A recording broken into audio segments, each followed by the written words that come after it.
Hello. Hi, everyone. Welcome to our panel on biotech. I'd like to welcome our panelists here. Hi, Fred. Hi, Jason. It's great to see you. Hello, good to see you as well. And I'm very much looking forward to having a great discussion on biotech, trying to get people interested in the space that aren't necessarily familiar with it, and also just trying to give a brief overview and also going in depth on some topics here and there. So perhaps Fred and then Jason, you could introduce yourselves, just give a little background. Sure, happy to, Luke. So my name is Fred Pettijohn. I'm the Chief Development Officer at Fortis Life Sciences. We're a relatively young company, about 2 years old, headquartered here in Boston, Massachusetts, which is where I'm based. I help lead mergers and acquisitions, strategy, corporate development, and integration at Fortis. We started Fortis while I was still an investor at a firm called Summit Partners, also based in Boston, which is a global investor in healthcare and life sciences companies, as well as technology and other industries. I was at Summit for about 7 years. And prior to that was also helping work with middle market companies seeking to raise capital across industries, including healthcare and life sciences. My background is not in kind of the classically trained biology or chemistry or nanomedicine fields that oftentimes are associated with life sciences. It was more in math and statistics. My career started actually as a high school calculus teacher for many years. So ultimately ending up in the biotech and diagnostics field has been a really wonderful experience, and looking forward to serving on this panel. Thank you for that. And also, and Jason? Oh, unfortunately, I think you're on mute. There you go. How's that? Much better. Very good. Okay. Hey, it's great to be here with both of you guys. So my name is Jason Rhodes. I'm a partner with Atlas Ventures. We are a biotech early stage venture capital firm based in Cambridge, Massachusetts. And what we really do is venture creation. So we found, seed, and incubate the vast majority of the companies that we invest in. And we exclusively invest in and build therapeutics companies. So we're very specialized in that sense. We don't do healthcare services or IT or devices or diagnostics, which are all important fields, but ones that we view as really distinct from the core therapeutic space. And I've been there for 8 years and started my career in consulting out of undergrad, and then moved into venture capital in the late 90s after business school. I went to Wharton in the mid 90s, and have really spent my entire career actually in Boston and in Cambridge. It's not literally true, but most of my jobs have been within about a quarter of a mile of where I am currently in Cambridge. So there you go. Oh, that's amazing. And also, I love to hear also the Wharton connection. Very proud of the school. So just as a first question, both of you have a lot of experience, right, with Fortis being a relatively early stage company. And then also, Jason, with you having worked with many early stage companies as well, what is the general process for those who might be interested in entrepreneurship in the space? How do you go about starting a biotech firm? How do you raise money? How do you develop the C-suite? How does that all happen? And perhaps Fred, you could go first. Yeah, I mean, maybe I'll start with kind of where you should begin as an entrepreneur, which I think a lot of great venture firms, Alice included, have sort of created models where, as an entrepreneur, the first place to start is what is the challenge or problem that you're trying to solve, and there's so many in biotech and life sciences in general, right? In vaccines, therapeutics, even in diagnostics. And so first start with the problem that you're trying to solve. If you can find a unique or novel problem in a large and attractive industry, you shouldn't have any trouble, even in markets like today, raising capital from really world-class investment firms. And then you need to start focusing on building a team and a board. But before we jump into that, maybe I'll let Jason go, just given that he sees that a lot more on the fundraising side. Sure. So, the Atlas approach, as we describe it, is science first and seed led. And so what that means is that at the beginning of a fund, we don't say a third of this fund will be in oncology and 20% in CNS and 15% in rare diseases. We really follow the science. And when we start these companies, we really build them in two different ways with two different business models. Some are platform companies, and platform companies are typically based on a new therapeutic modality, so a new form of gene editing or cell therapy, for example. Or they might be a platform that's based on sort of a biological space. So it could be a target family, it could be some biological axis around immuno-oncology. And then the second kind of companies that we build are product companies, or more asset-focused or asset-centric companies. And so in either case, the way we start these companies really is by following the science. And I think unlike in the tech world, which I of course don't really know, so I can't speak to it, but in biotech, at least in our experience, for the most part, people aren't coming to us with sort of preformed companies and shopping term sheets and seeing if we're interested, although sometimes that does happen. But for the most part, working with academic scientists or scientific entrepreneurs who have done some work, often in an academic setting, that they think is ready to be translated into a real biotech company, again, either a product engine or a specific product program. And so then we'll evaluate those. And because we're actually hands-on business builders, and we have a relatively small firm, we only have 6 partners and about 6 more people on the investment team. You can't build companies with 1 partner and 1 associate, for example. And so the way we do it is by bringing in a network of entrepreneurs in residence and venture partners and advisors who work with us. And these are typically very experienced biotech executives, often on the science side, but they come from the business side as well. And what we'll do is we'll take an initial idea out of academia in this example. And the first thing that we do during the seed is we'll finance it in order to first repeat and confirm the academic work that's been done, with the notion being that not all academic science, while it's very high quality, really can translate into an industrial R&D program. And so that's sort of where we start, and we build forward from there. But I'll pause there. Yeah, thank you. That was very interesting. And then in terms of then forming the leadership team, Fred, for you, what did you see at Fortis? So it's really important once the business model is established, and firms like Atlas and other partners sound like they're perfect for you have an idea, and then you work with executives or entrepreneurs in residence to sort of build a business plan around it. Right. And so the types of leadership and board members you should seek to find are people that fit with your business plan. I think oftentimes where we see mistakes, is almost you build the leadership solely around the science, which is critical and important. But you also have to think about the model itself, right? Are you seeking to commercialize a therapeutic yourself down the line? Are you doing your own in-house development, your own in-house R&D? Is it really just based around discovering a molecule?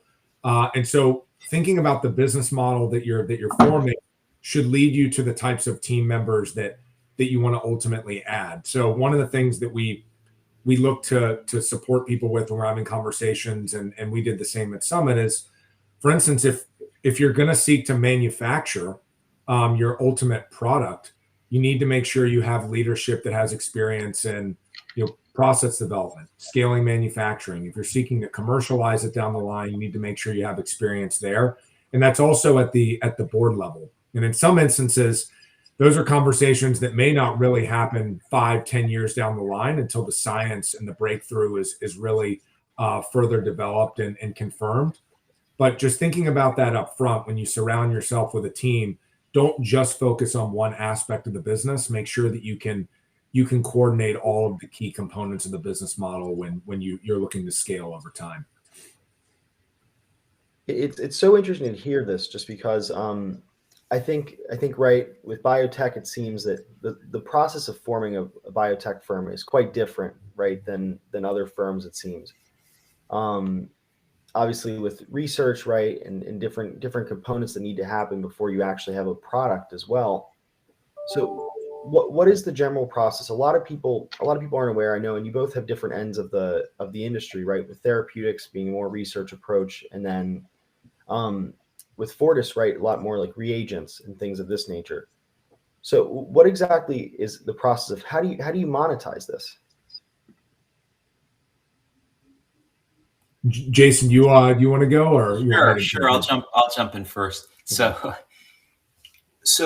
I think one important thing to point out in biotech, which I think you were alluding to, is that there's real asset value or value created in program assets well before they become commercial.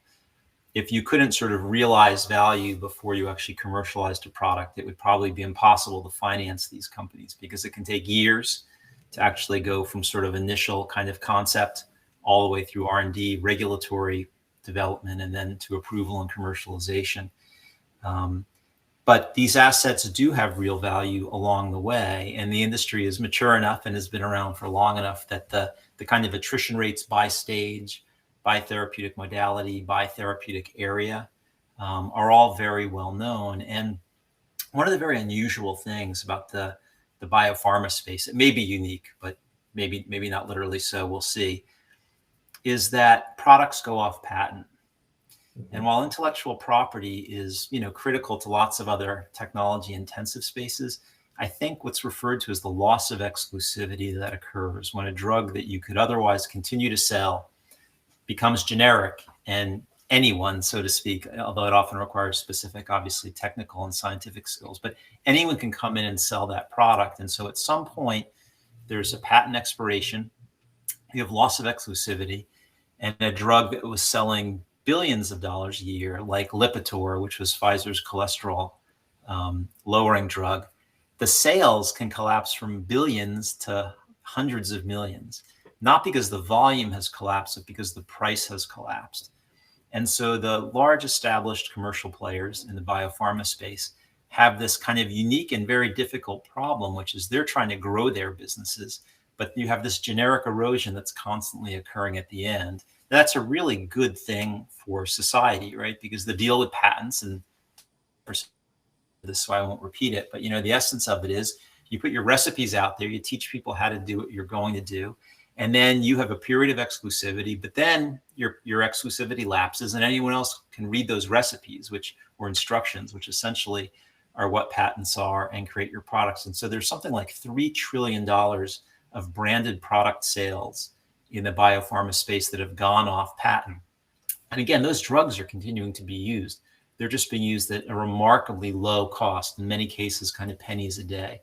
And that allows both the companies and society to turn around, take that 3 trillion and recycle it into innovation. And so if you recognize that that's kind of the fundamental economic model in the biopharma space, then you recognize that innovation and the source of innovative new assets is really critical, because you can't just keep selling the same iPhone, so to speak, or even the next version of the iPhone. You have to invent an entirely new therapeutic to first replace the lost sales before you can even begin to kind of grow your earnings again. And you can imagine, sort of as an aside, the denominator problem that these large pharma companies have. They have these huge drugs, and then they start to go off patent, and they've got to refill that hole before they can even begin to grow again. So given that, the real sort of gravitational pull, that's sort of the ever-present sort of organizing principle in biotech, is that these large established commercial companies, whether big pharma or biotech, need to keep replenishing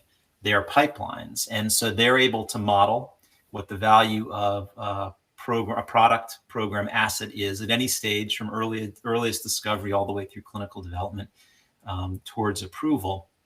And what that means is that there's very consistent and sort of ever-present demand from these larger companies to acquire these program assets. And I think that's sort of the fundamental economic driver. In the meantime, what can happen, particularly in more bullish markets, which we're not in at the moment, is that companies can go public.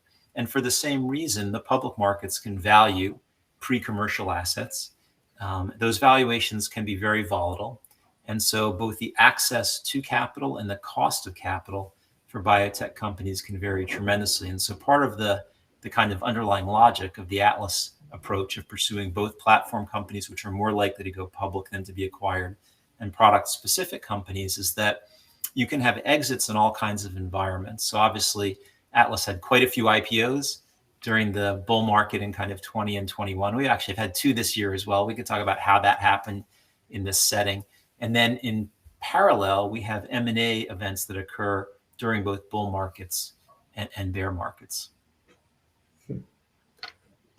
Fantastic. And Fred? That was really actually quite informative for me to hear.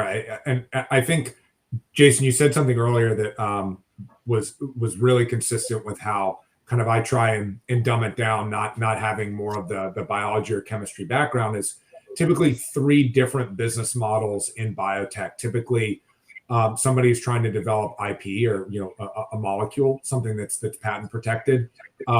Then there's also folks that try and develop a process, right, which could be patent protected either as a trade secret or as IP.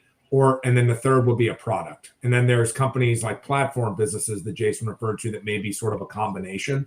And each of those has a different risk reward profile, a timeline in terms of when they can expect to be monetized and the types of monetizations that they can expect. Right? I mean, a really great IP, Pfizer, Merck, Amgen, you name it, they might buy that tomorrow. Really great process development. That's something where typically you may need to raise venture funding over time and continue to develop it over time.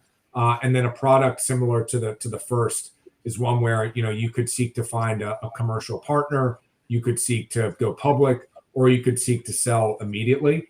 And the types of partners and teams that you seek to build really kind of form around those 3 types of models. But as an entrepreneur, it really is important because also how you differentiate the amount of capital you're going to need up front if you want to do it on your own, as opposed to seeking public market funding or an M&A type partner, is really dependent on the type of model that you ultimately pursue. And also just from a very bird's eye view, macro level, in terms of for a lot of people, right? You hear about a therapeutics company or a company, just any sort of a biotech firm, really, and you hear about these developments, and it sounds sort of unbelievable, right? Like the idea that you could be curing a disease, or how is this possible? So, what exactly, in terms of the research or in terms of the actual process of getting to the product eventually, what is the typical timeline you see? Obviously, it probably varies considerably by company and product, but what is the typical timeline you see? And also, it's probably quite costly, right? Yeah, I think both of those things are true. I mean, I think one way to think about it is that it used to be that we understood very little about biology, and biology in the broadest sense, including kind of molecular biology and certainly genetics. And so the pharmaceutical industry, to use that term very deliberately, was really based on small molecule chemicals as drugs. Right? And typically, not entirely, but typically things you took as pills, oral tablets. And that industry, again, not entirely, but in a lot of ways came out of the chemical industry, sort of fine chemicals, sort of forward integrating into pharmaceuticals. And the earliest drugs were often natural products. People didn't understand why they worked, but they, in a sort of trial and error, cause and effect kind of way, could figure out this drug seemed to work for this. So no one knew why aspirin really worked initially, right? Salicylic acid from willow trees and stuff like that, if you remember some of those stories from high school biology. And then people said, well, we can chemically synthesize these rather than having to purify them from natural sources. And that's really where the industry started. And you had a lot of antibiotics for that reason, because these were naturally occurring substances that one bacteria or fungi made to kill another. And we realized they could be useful as therapeutics. And that's why a lot of the early pharmaceutical companies are these large sort of German companies, the Mercks or Swiss, Mercks and Schering-Plough and Pfizer's and things like that, that first started, in Basel or in Germany and then ended up in New Jersey. It's why the pharmaceutical industry is in New Jersey, at least originally in the US, because they were really chemicals companies in some ways. And then you had some other companies like GSK that kind of had other but similar sorts of origins. And then the biotech revolution, which we'll say occurred in the 70s, was that we could use recombinant DNA to make biologic products. And so we realized that there's a code called DNA, and we could figure out what the code is for a protein like insulin, which can be a drug for people who don't otherwise produce it. And we can stick it into either bacterial cells or things that are called CHO cells, which come from Chinese hamster ovaries. That's what CHO stands for. And that's where the biotech industry, came from. And with Amgen and Genentech going public in 1980 and those kinds of things. And then you fast forward, to make a long story a little bit shorter, to the 90s, and you have the Human Genome Project. And all of a sudden, we understood the genetic basis of disease in a way that we simply did not before. And at the time, and it was part of the kind of biotech and also tech bubble in the late 90s, people said, this is going to change everything. And that observation was correct, but a little bit to your point, it's going to change everything, but slowly, and it would be very expensive. And what's happened in the sort of first 10 years, and now let's say we're 20 years post the Human Genome Project, is that we've actually created a huge new set of tools of therapeutic modalities. And so in addition to having small molecule pharmaceuticals and biologics, first proteins and then antibodies, we now have multiple kinds of cell and gene therapy, and we can do gene editing, and we have knockdown technologies like RNAi, and we have exon skipping technologies that we can use for diseases like DMD.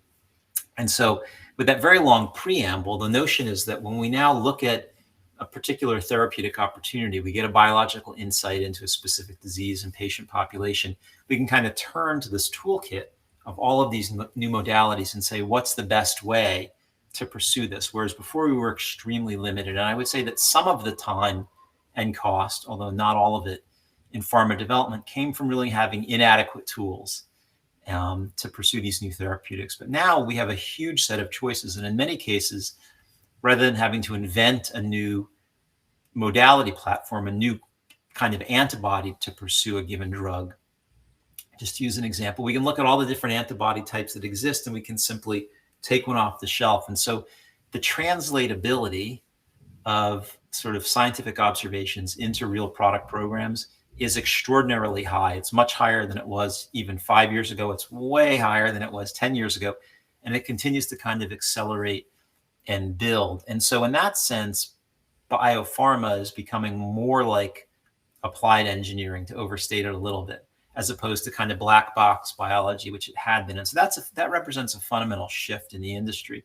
Now, it's a highly regulated industry, and you don't know the biology till you actually do the experimental work. So it still takes a significant amount of time and money. But a lot of what we do, and other firms like us and people sort of starting new biotech companies, is to try to figure out to sort of match those opportunities with the technologies, and then to try to determine or figure out, are there patient populations that you can go into where the human genetics map very well to the nature of the therapeutic opportunity. And by doing that, you can often compress the time of clinical development by going right into the patients defined genetically who are the best fits for this approach.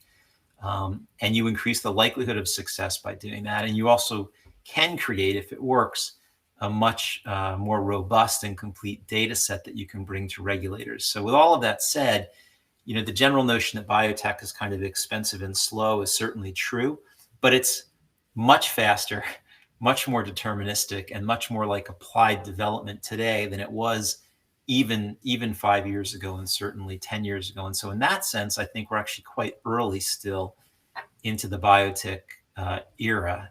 And a lot of the drugs that we're pursuing are still very traditional, in the sense that we see that there's like a single biological problem, we can solve it with this drug, and it's kind of like a one-to-one kind of approach. But the world that we're heading to, and sometimes limited partners will sort of ask us the sort of that incredible voyage sort of question where you put a bunch of people in a submarine and you shrink it down and you inject it into someone, they go inside and they fix things. And that, of course, is not going to happen. At least I wouldn't count on it in this century. I can't really. That's the extent of my sort of prediction horizon, is through the end of this century.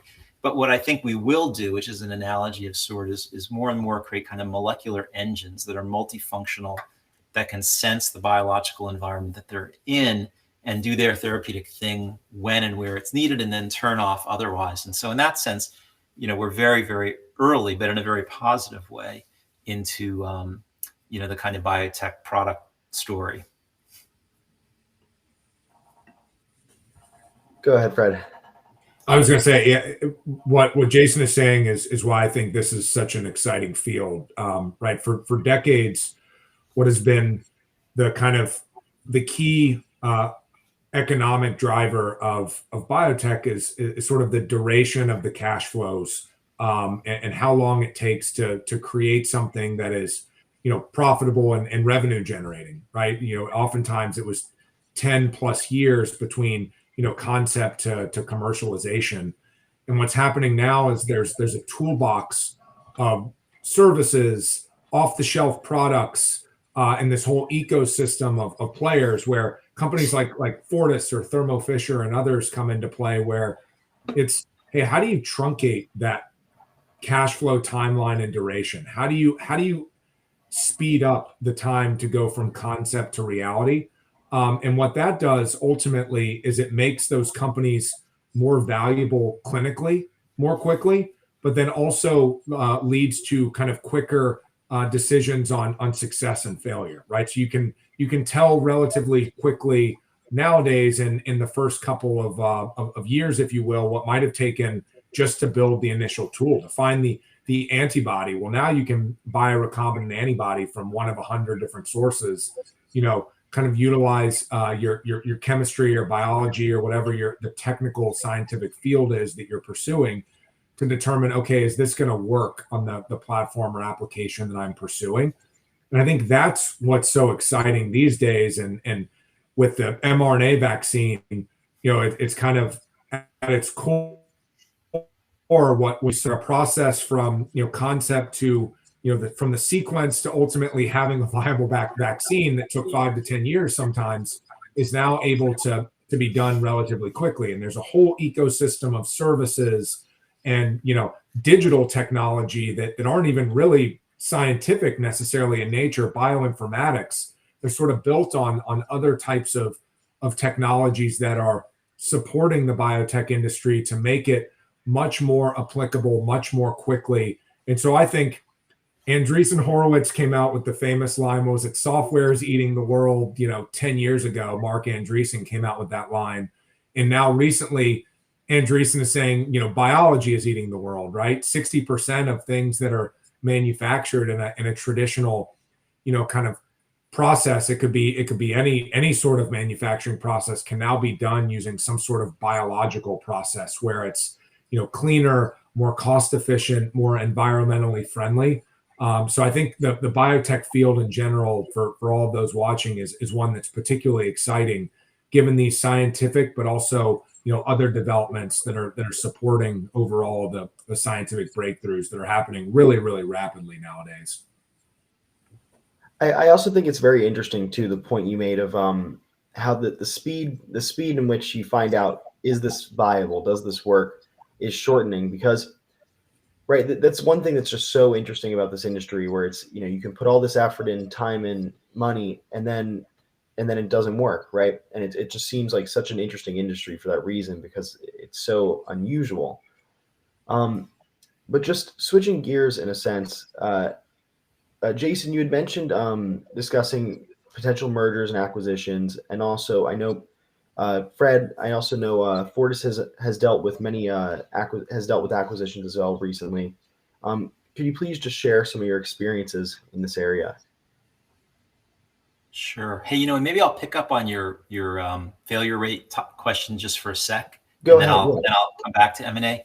So I think what you described is one of the basic issues. Because biotech R&D is so expensive and can take a long time, and sometimes the biology just doesn't work out, and until you do the experimental work, you don't know. So, identifying failures, things that just won't work for inherent reasons early, is really critical to the investment and economic model.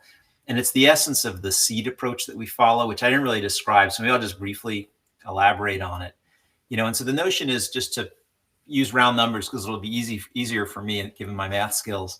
But if you raise a $400 million fund and you have 20 investments, ultimately, if you put 20 into each of them and there's some failure rate, 25% of them fail, obviously that's a tremendous amount of capital in terms of the capital loss ratio, and an inherent failure rate, of by count, something like 40% or something might not be unusual actually in this space.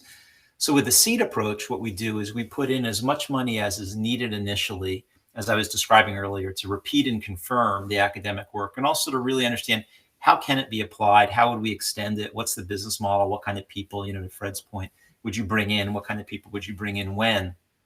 And if you do 20 seeds at 2 million each and 5 of them die, you kill them, that's $10 million. And $10 million in the context of a $400 million fund is not significant, right? So if you can force those early failures, if you can kind of ferret them out using this approach, you can really very dramatically change the overall economics of a fund. And I think without a seed approach or some parallel kind of version of it, it's actually probably very difficult economically to do early stage venture capital and biotech. And so it's a model that we've arrived at, sort of in a very hands-on way over the past, probably 12 or 14 years. That's sort of very well honed. Anyway, so that's the seed piece, but that's how you deal with a sort of inherent risk, that you see in the space. Yeah, it really is. And thank you too for going back to it. It is really an interesting idea. And then also too, just one other thing I was wondering as well is like, this has come up a lot in many of my classes just regarding biotech as an industry. Biotech seems that things, right, that they can move very fast. They can also move very slow. We've talked about that already, but oftentimes, right, government regulation can often pose challenges and be, can really in some ways limit how fast medicine gets to the patient. How has your experience been with government regulation? Maybe you could explain to viewers who aren't as familiar with it what current regulations are in play that would affect drug development. Sure. So there's sort of, in the US, there's something called an IND, or it's called the CTA in Europe and elsewhere, for example. But the notion is you've got to have a set of experimental data preclinically, meaning before you go into humans, that you share with the FDA in this example that says, we've got good reason to think this could work. Here's the data that we have both in vitro and also in vivo, so in animal models often, that suggests that this therapeutic approach is relevant for this target disease. And then there's a very extensive set of safety data. It's called toxicology data. And that's evaluated. And on the basis of that, the application to move into human testing is either approved or rejected. And if it's rejected, it's not necessarily rejected permanently. They might say, we need more data. We want you to do something else. And as part of that, you also pick the dose for when you first go into the human setting. And so, of course, first do no harm is a critical concept here, right? Because you're treating humans, first patients in a study, but then ultimately, patients with a disease as well, both in clinical development and then post-approval. And so I would say that the regulatory agencies, are very scientifically rigorous, and they're, in our experience, in our company's experience, they're very supportive of new therapeutic development, right? Their mandate really is to bring drugs to market. It's not to block things. Those drugs need to be safe and they have to be efficacious. And there's often sort of a dose response relationship. At some point, as you increase dose, you get more efficacy, but eventually you might get toxicity. And so that therapeutic index or window is critical, and it needs to be large enough so that you can reasonably generate efficacy without having tolerability issues, at least tolerability issues that are unacceptable. But I would say that, the FDA and the various agencies in Europe and Asia and elsewhere are very scientifically rigorous and very supportive of advancing, these programs. If you look at the number of AAV, which is a form of viral gene therapy programs, the FDA has played a critical role in the past decade in helping those companies to advance the programs to the clinic. And then, of course, similarly, if post-approval, there are safety issues, and sometimes you only find things out once you have even larger numbers of patients or longer periods of treatment, then drugs are sometimes pulled from the market or additional data is required. But we really view the regulatory agencies as a really critical, ally. So they're neither anti-industry nor pro-industry, right? That's the wrong spectrum to think about them on. They actually have a regulatory mission that's really critical to advance these programs and products. And, all of our companies are very comfortable engaging in a very rigorous scientific process. Very interesting, very interesting, very interesting stuff to talk about. And then just bouncing back to now the discussion of M&A, and also just your experience with this. A lot of students, this is very common to at Penn. A lot of students have a great deal of interest in M&A. It's very popular courses at the school discussing it. So maybe just sharing your experiences would be tremendous. You want to take this one first, Fred? Or? Sure. Yeah. So and I'll try and keep it relevant to biotech rather than more broadly, right? But M&A is an important strategy for all companies in the biopharma ecosystem. And I think Jason's point earlier around a lot of these large, kind of pharmaceutical based entities that have been around for a long time, the Mercks and the Pfizers of the world, they aren't always at the cutting edge of innovation necessarily. And oftentimes they look for smaller, more innovative biotechs to kind of fulfill their pipelines. And what those organizations really do is they create tools and capabilities internally to do a lot of the things that we talked about, to minimize the probability of failure, maximize the probability of success, and truncate the time period to overall get to market, right? So that's effectively, in any M&A context, the duration of the time period that it takes to generate cash flows and the magnitude of those cash flows effectively dictates what you're willing to pay for something. So in certain markets, this is why the Mercks and the Pfizers of the world, people scratch their heads and they say, well, how can they buy a company that's highly speculative, that has a low probability of success to most, and make it such a a game-changing acquisition for their organization? And it's because of these capabilities and their technologies internally, where they can take a view and support even very early stage ideas to creating cash flow generative therapies and tools down the line. So in the broader market context is really helpful here to understand where those companies are looking to, because many of them generated pretty meaningful cash windfalls, either through grants and government support, or those that were involved in battling COVID-19 as a vaccine, or creating therapeutic modalities, and even kind of treatments post COVID, like Paxlovid and some of the other treatments that are available, to where they look at that capital and they say, how do we best deploy that? Many of them today, because of what's happening in the public markets, are most concerned with companies that can impact their cash flow generation more near term versus long term. So they're looking at modalities where the time to market is probably shorter than typical. A year ago, they may have been fine investing or acquiring a technology where there was 10 to 20 years of uncertain cash flow generation supporting their internal profits and earnings. Whereas today they may be looking at things that are a bit more less speculative, where they can ultimately, the time to determine whether it's going to be successful and the time to commercial is going to be more well known. So we've still seen a lot of activity in biopharma. Valuations fluctuate up and down based on investor sentiment, which can sometimes seem completely random. But ultimately, internally at these organizations, they are still very much incentivized to acquire things that yes, support long-term growth and innovation, but also their near-term kind of earnings per share. So that duration and overall probability of success and failure is still driving M&A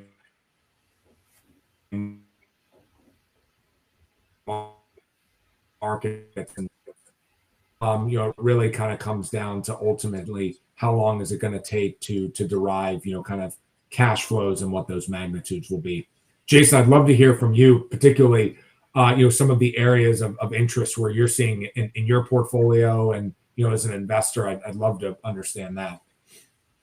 Yeah, no, for sure. I think that the kinds of considerations that we sort of see come into play, very consistent, I think, with your observations, are what's the time to market, what's the risk, of failure, what's the cost of ownership? So if you're the seller, you think about the price, but meaning what you receive, but the cost of ownership to the acquirer is not only the upfront price, but it's the cost of the forward clinical development. And while a lot of pharma companies have, lots of cash on their balance sheet, what they don't have is a lot of EPS capacity. And so if R&D expense hits your income statement, that actually limits. So you might have this much purchasing power, but only this much EPS capacity, per year. And so your kind of acquisition capacity is probably much greater than your sort of expense capacity. And then, of course, there's just the question of whether you can get it anywhere else. And so because, as I was suggesting before, the attrition rates are kind of reasonably well understood by modality, by therapeutic area. Acquirers and sellers can build models that are pretty well informed based on the data as to whether something's going to make it or not. And so something that's close to market with a lot of data, by definition, is going to be much more valuable than something that's much earlier. And you see that fundamental difference, which is pretty obvious, reflected in deal structures. So later stage assets can often be acquired for sort of a single one-time payment because, you can value that program. It's got phase 2 or phase 3 late stage data, and the risk is relatively low at that point. But for earlier stage deals, particularly preclinical deals before programs gone into the clinic, it's now very, very unusual for there to be a single payment. There's typically an upfront payment, which is kind of a third of the proceeds. There's another third in near-term milestones and maybe a third in downstream milestones, because otherwise the bid and the ask would never meet for early stage assets, right? The seller, the biotech, would say, this could be huge. And the farmer would say, it could be huge, but not yet. And the odds of it making it are really low, just as to make a general statement. And so, how do you solve that? You solve that with these sort of structured deals with a lot of contingent components. And then from the buy side, I think a related consideration is the kind of, build versus buy. Should we just do this ourselves? Well, one, you may not be able to for intellectual property reasons, or even if you can work around the intellectual property in some way, you've got to start way upstream. And so there's cost to taking something from, zero to, it might take 5 years to bring your internal program up to where the program is today. So you can save 5 years. You can save all of that invested expense during that 5-year period. And by definition, you've increased the likelihood because you're buying an asset that's already at a certain point versus starting at the beginning and having potential failure. So these are all of the kinds of considerations, that come into play. I think that because of the very large balance sheets, coupled with, in some ways, the inability to take a lot of income statement hits on the expense side, there is an incentive among buyers to wait for later stage programs that have been de-risked, where there's more data, even if the price is much higher, because the sort of expected yield on that program is greater. But again, that said, these sort of structured contingent transactions that happen with early stage deal kind of smooth that curve a bit. But one thing that I think doesn't drive acquisitions, and this is probably an important observation, particularly in the current kind of down market, right? We're well off the highs generally in growth and certainly in biotech, is it's not mainly about price. I think it's hard for buyers to buy when the stock market's accelerating because you don't want to chase price. I think once prices are stable or have come down, which, is the case currently, then you kind of have permission to buy, but you don't buy simply because of price, because you have all these other considerations. And I think that's the thing that sometimes people miss. And they say, gosh, biotech stocks are off by 50%, whatever, to put it kind of in a broad brush way. Why aren't there all these buyers? Well, being off 50% kind of is one of the kind of purchase criteria. But as we've been saying, it's not the only one. All these other pieces have to come into play as well. And so what that starts to, tip into is, what's the financing strategy for your company? Because you can't assume that you can go public, because you can be in bear markets, sort of as we are today.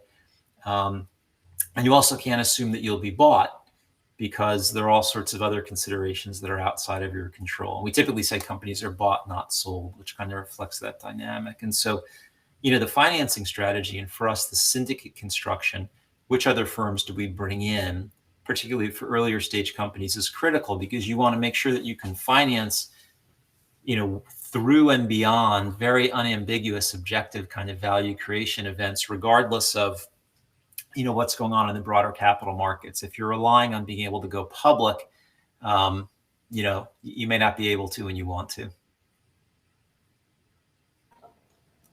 Thank you so much for that. Was perfect too. I feel just both of you gave a very broad understanding of M&A in the space, and I really feel that really would benefit our audience. We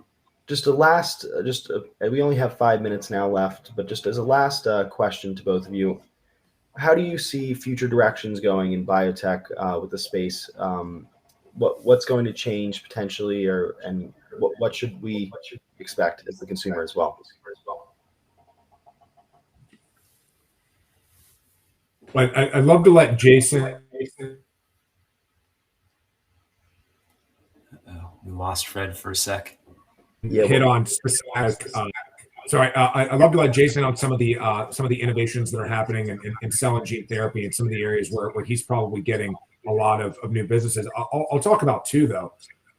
One, recent kind of landmark ruling was that a lot of these preclinical animal models are likely to go away in the not too distant future, and so how do things like that impact? That's a regulatory change. How do things like that impact this entire duration from when an idea is generated to when something becomes commercial? How does that impact that timeline? And then the second would just be regulation. I thought Jason's point was phenomenal. Regulation in biotech is often seen as a really well orchestrated partnership between the organizations that are seeking to take products to market. And where we see that differ from other industries is the regulation has to innovate as quickly as the science. That happened with mRNA and now how they're thinking about clinical trials. They're reviewing all of that. So I think where we're going to actually see a lot of innovation start to spur is a result of sort of the non-obvious technical advancements in chemistry and biology. It may actually be a result of some of the changes in regulation tools and processes that we have with bioinformatics and things like that that are dramatically changing how quickly we can ascertain whether a product is likely to be successful, and then how it can be scaled. Are going to be pretty exciting developments outside of kind of the direct science itself. Yeah, I think a really important trend in science, kind of picking up on that, which makes a ton of sense, is that we're increasingly kind of precise and specific in every aspect of biopharma R&D, from like what's the initial therapeutic opportunity through the kinds of models, whether they're animal models or otherwise preclinically, which patients we bring the drugs into, and then what post-approval, which patients do we actually seek to treat. And so one of the reasons why historically there have often been these very large clinical trials is that you actually have quite a diversity of patients in terms of their underlying biology. And the drug is really well suited to 15% of them. But in this example, 85% of the patients are irrelevant. So if that's the case, you need a ton of patients to pick a signal out. But if you could go right to those 15 patients, to put it in those terms, you might have an incredibly high response rate with a very small number of patients relatively quickly. And so I think that for all sorts of cost reasons, as well as there are all sorts of other obvious benefits, you want to become more and more precise about which patients are you treating for what reason. And then once you have that we'll say genetically defined population really well understood, that defines what the preclinical models are that you're going into. And so you might have a very specific mouse model where the mouse actually has the human gene for this one disease. And so instead of just treating lots and lots of mice, which seems bad and wasteful in lots of ways, you might go to a very specific model, and again, only need to use very few of them in a given experiment to get data that's actually very, very meaningful. And so I think that's a fundamental kind of trend in the space that's very positive, again, in terms of the rate of innovation, the time and cost, and also the risk of things making it all the way through. It's where science is accretive, which is a very good thing. Thank you both so much throughout this entire panel. It's been fantastic, and I feel really for all listeners, whether you're well versed in the industry or not, I feel like everyone had something to gain from this. So I'm just so appreciative and thank you so much. And with that, I think we'll kick it back to the other MCs. But thank you, and I really, again, I am so appreciative. No, you're welcome. Thanks very much. Nice to see you. Thanks, Luke. Thanks, Jason. Yeah. Nice meeting Bye-bye. you. Bye. Bye.